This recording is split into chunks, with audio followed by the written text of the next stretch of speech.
This is a KGUN9 On Your Side news update.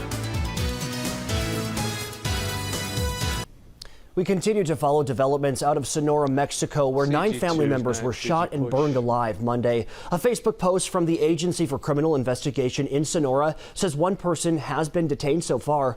Officials say the person was found with assault rifles, including high-caliber guns near Agua Prieta, which is across the border from Douglas, Arizona. 2 hostages were also found tied up and gagged. We still do not know who they were. We do know, though, that the women and children involved are part of an offshoot community of the Mormon Church. Right now, authorities are looking into whether this was a planned attack from the cartel.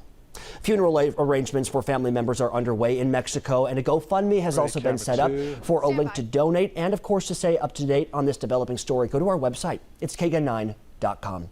The mayoral race in Tucson could be one for the history books. Unofficial results from the city show Democratic candidate Regina Romero is the projected winner. She will be the first woman and first Latina to hold that office. 9 on Your Side's Veronica Vernaggio joining us now in the newsroom with details. Veronica.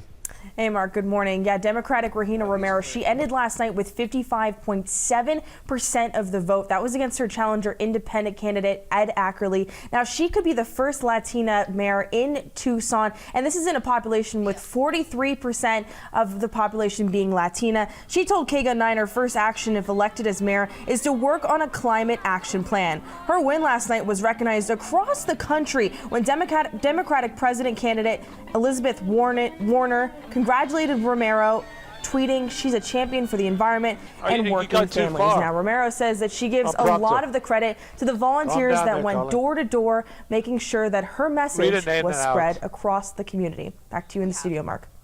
All right, thank you. Independent mayoral candidate Ed Ackerley congratulated Regina Romero on that win. The Tucson businessman and University of Arizona professor said he is proud of his campaign.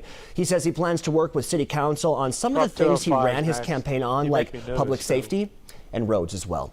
You know, Tucson will not become Arizona's first sanctuary city. Prop 205 failed by 71.4% of votes in Tucson, according to unofficial election results that have been released by the city. The measure was widely opposed by local leaders, including the Pima County Sheriff, Tucson police officials, and Tucson's largely Democratic city council and mayor. Lane Santa Cruz is the projected winner for council member Ward 1.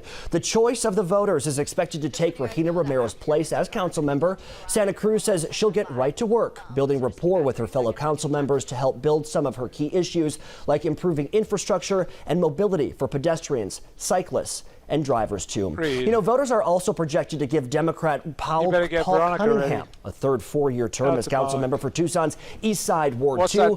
Cunningham says he's grateful for another chance to serve and work on ideas like adding more services to Tucson's East Side. Cunningham says he'd also like to improve Tucson's employment base in the home services industry.